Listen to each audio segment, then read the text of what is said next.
Humor de la Noche. Gracias por acompañarnos. Gracias por la invitación. Buenas noches a todos los que hacen la producción de Radio Forever y también a los oyentes de este emisora. Bueno, vamos a analizar las estrategias económicas que está planteando el gobierno nacional, sobre todo la auditoría que se le está haciendo a la deuda, que mucha polémica ha generado. Uno dice una cifra, el otro dice una cifra respecto a cómo se ha utilizado este cálculo dispuesto en el Código de Finanzas Públicas. La pregunta es, ¿el gobierno tendrá que pedirle a la Asamblea Nacional que eleve el techo de endeudamiento, sí o no?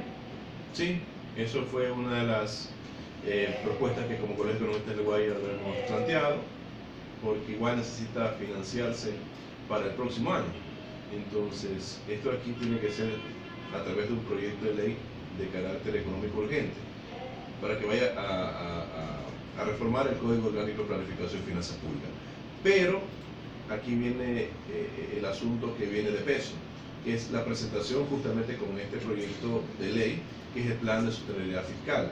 Entonces van a tener que presentar cómo van a financiar, en este caso, el levantamiento del techo, porque la plata que le van a prestar a futuro al gobierno ecuatoriano debe ser a proyectos netamente de inversión y más no a gasto corriente.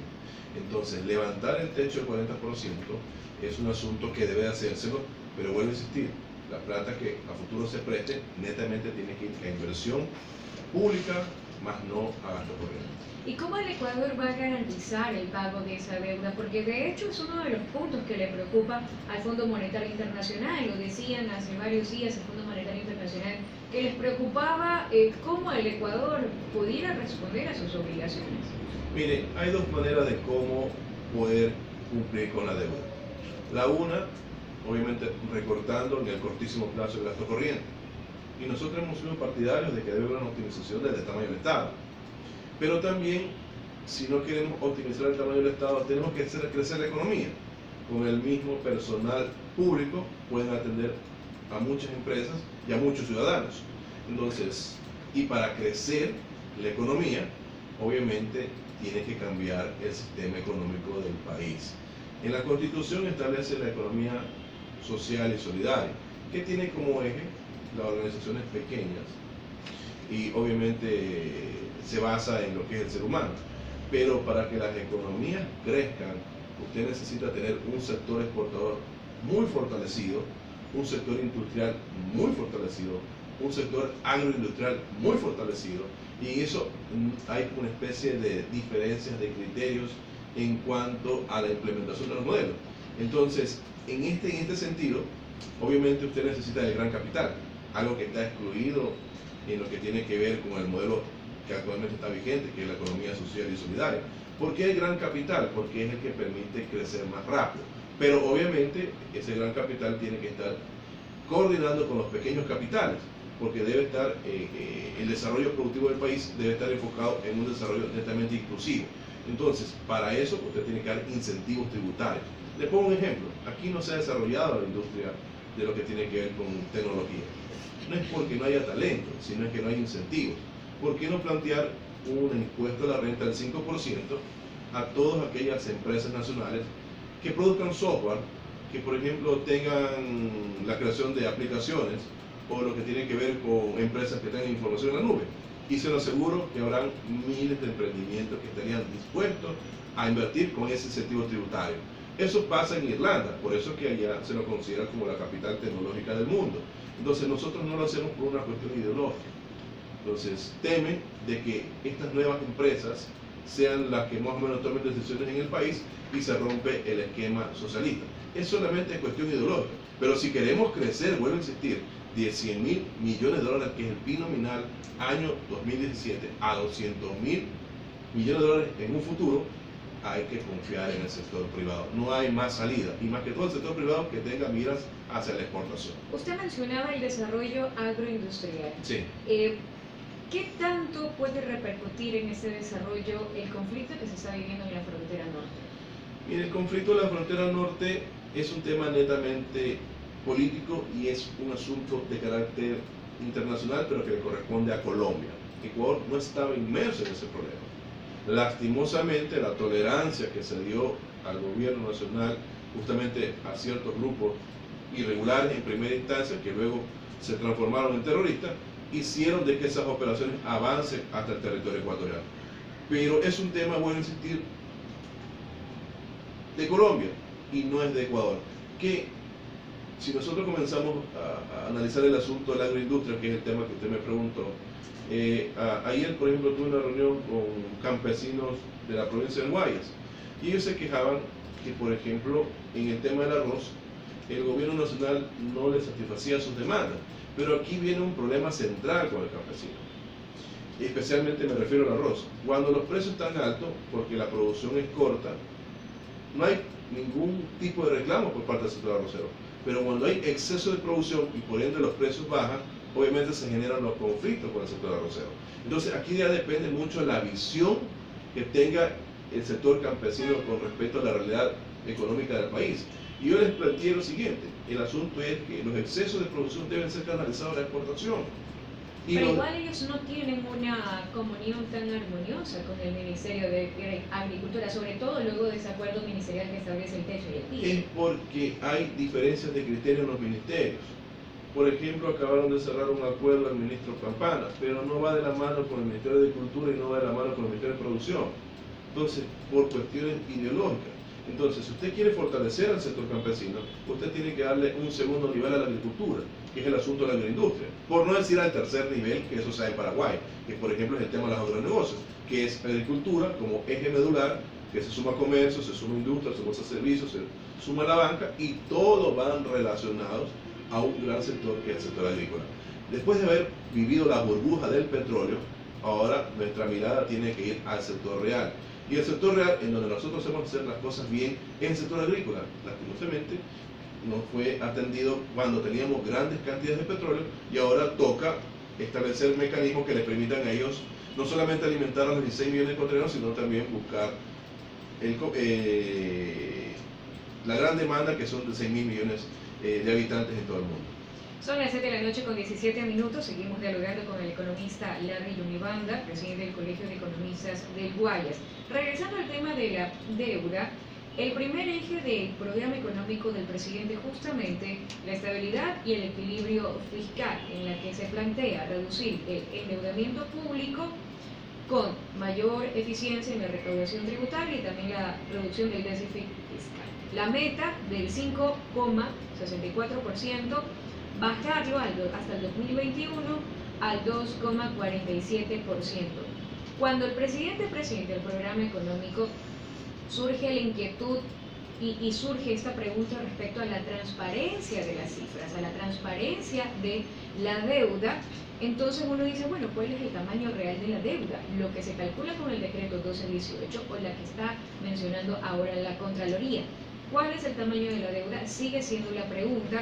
La transparencia en las cifras inquieta, sobre todo porque hay un riesgo país en el Banco Central. Se ve que el riesgo país, que mide la capacidad de pago de nuestro país, da un aumento. Por ejemplo, solamente hasta fines de marzo el riesgo país estaba en 577 y vainas en febrero estaba en 506. Hay que revisar cuánto está ahora, pero vean que el índice de riesgo país estaba en ascenso. Pero ha disminuido porque el año pasado estaba en 700, entonces ha bajado, ha subido un poco.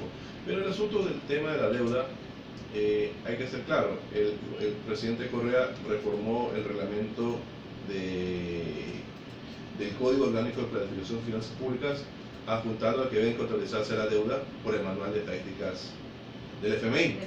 Hay otro manual, el manual de estadística de contabilización de la deuda del sector público, que es un manual complementario al manual de estadísticas de finanzas del FMI. Entonces, en este manual que le estoy mencionando, ahí se dice la forma cómo se contabiliza la deuda. En el otro están principios generales. Entonces, el tema es que el FMI también recomienda la consolidación. Eso hay que decirlo. Está la deuda pública agregada y está la deuda pública consolidada. Ambas promueve el FMI. El asunto radica en que la deuda consolidada fue mal hecha por el gobierno de Correa. Porque la deuda consolidada solamente se puede hacer, por ejemplo, si el IES le presta al gobierno nacional 5.000 millones de dólares, a cambio el IES recibe los bonos. Entonces el gobierno con esa plata le vuelve a prestar al IES o le vuelve a prestar a otra institución del sector público. Entonces ahí obviamente se genera la consolidación, porque el gobierno presta para prestar. Pero ¿usted no cree que en el tema, cuando ya se estaba haciendo la auditoría de la deuda, tuvo un tinte político que fue lo que justamente marcó un poco la ruta de este tema? Sí, pero un poco aclarando el tema anterior, pero si el gobierno presta al IES para hacer carreteras o para pagar gasto corriente, no existe la consolidación. Entonces el gobierno hizo la consolidación que está establecida en el manual, pero la hizo de mal. No la hizo acorde al manual, sino que se inventó una metodología que ahora obviamente está siendo objetada por la Contraloría General del Estado. Pero de ahí, vuelvo a insistir, la deuda agregada como la deuda consolidada son principios que están en los manuales, tanto de la estadística del FMI como el manual de presentación de la deuda del sector público, del mismo organismo. Claro, decía la ministra de Finanzas que la entrevistábamos hace aproximadamente 15 días, que decía esta misma pregunta. Ella mencionaba que el cálculo que hay que tomar en cuenta es la que está establecida en el código. Y según ese cálculo, nosotros no hemos sobrepasado el 40% de endeudamiento en relación al Producto Interno Bruto. Sin embargo, lo que menciona la Contraloría es que estamos muchísimo más endeudados. Pero ahora que vemos a la ministra que está de visita en los Estados Unidos y que necesitamos el financiamiento, el siguiente paso del gobierno será admitir formalmente y decirnos la transparencia de las cifras, o sea, realmente cuál es el tamaño de la deuda. Sí, pero ya sobrepasamos el 40%, porque la deuda pública externa está en el orden de 32.000 millones aproximadamente, y la deuda interna, que es 14.000 millones, 14%, ya están por el 46%. Datos que están en el Ministerio de Finanzas. Para poder contabilizar las prebendas petroleras, que es una recomendación del FMI, hay que decir que el FMI recomienda presentar los manuales como una guía. Los gobiernos son soberanos en establecer, obviamente, los principios de presentación de su deuda. Pero si queremos incorporar las prebendas petroleras, si queremos incorporar los certificados de tesorería, que son deudas a corto plazo que emite el Banco Central del Ecuador, tiene que haber una reforma al Código Orgánico de Planificación y Finanzas Públicas. Entonces el gobierno nacional tendrá que presentar un proyecto de ley reformatorio para que incluyan las preventas, para que incluyan los CETES y para que incluya cualquier otro instrumento de deuda que no esté contabilizado en el actual Código Orgánico de Planificación. Sobre la forma en que se auditó la deuda, ¿fue técnica o fue política? Mire, no estoy inmerso dentro del proceso, pero hay algunas observaciones con las cuales nosotros coincidimos. Por ejemplo, el Contralor dijo que la deuda consolidada está mal hecha. Coincidimos en lo mismo, están en los manuales. Hasta un ejemplo numérico está de cómo se contabiliza. Deuda para prestar dentro del mismo sector público, dentro de una misma categoría, deuda interna, ahí se cruzan las cuentas. Si es para obra pública la deuda, no se genera ningún tipo de consolidación. Así funciona. Entonces, eso por un lado. Entonces, yo creo que el asunto va desde el punto de vista técnico. Obviamente tiene implicaciones políticas porque está inmerso el expresidente de la República, Rafael Correa, que firmó el decreto ejecutivo 12 y 18. Entonces, eso le va a implicar una acción judicial porque violó la ley, especialmente el Código Orgánico de Planificación de Finanzas Públicas. Mencionaba varias observaciones, esa es una. ¿Qué otra observación se podría coincidir? Mire, hay otras que, por ejemplo, que si bien es cierto, bueno, que las prebendas petroleras deben de considerarse como deuda, que los CETES deben ser considerados como deuda, pero nosotros agregamos algo más, que el gobierno nacional presente el proyecto reformatorio al Código Orgánico de Planificación de Finanzas Públicas para que estas cuentas pasen a la contabilización de la deuda. Ese es el siguiente paso que debería dar el presidente. Eso es lo que debe dar el presidente de la República, para que no incurran en lo mismo, porque parece que el gobierno también nacional está incurriendo en lo mismo, y obviamente como cuestión de transparencia, como cuestión de que inclusive los acreedores internacionales, cuando hagamos nuevas emisiones de bonos, sepan cuánto realmente deuda el país. Que bueno insistir, así se contabilice todo, yo creo que no llegaremos ni al 80%. Hay economías, como por ejemplo Japón, que deben el 250% del PIB. O sea, no es que la economía se va a desbaratar, si lo queremos hablar de esa manera, pero sí, obviamente, un poco se presiona al presupuesto del Estado porque se destinan más recursos a la deuda y no se destina a educación y salud. Sobre la optimización del Estado, ¿cómo se evalúa o califica la forma en lo que está haciendo? Por ejemplo, vemos que ya se suprime la Secretaría Técnica de Prevención de Drogas, se lo van a compartir entre el Ministerio de Salud y el Ministerio del Interior. Vemos ahora que el Ministerio de Educación absorbe el Ministerio del Deporte. Entonces, ¿cómo optimizar el Estado, cómo optimizar el tamaño del Estado sin hacer retrocesos sociales, por decirlo así? Mire, cuando ya la burbuja va disminuyendo el gasto público, es normal este ejercicio. La optimización del tamaño del Estado es normal en todas las economías.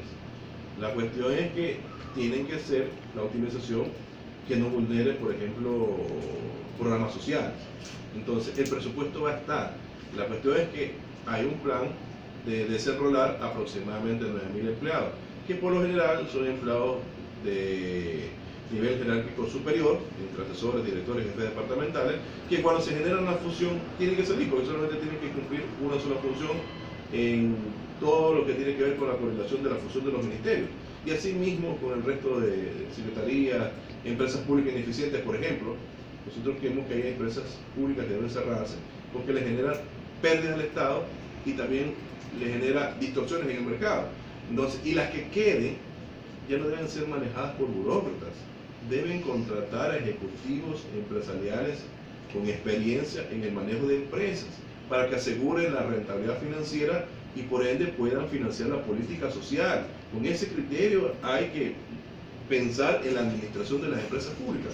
Si las grandes corporaciones, me refiero a los accionistas, contratan expertos o CEO, como se los conoce en la actualidad, para que ellos le garanticen utilidades a los accionistas, con ese mismo criterio deberíamos contratar a expertos que sepan manejar empresas públicas para que generen la rentabilidad del Estado y por ende el Estado tenga más recursos para financiar educación, salud, seguridad, que eso es lo que hace falta en los actuales momentos.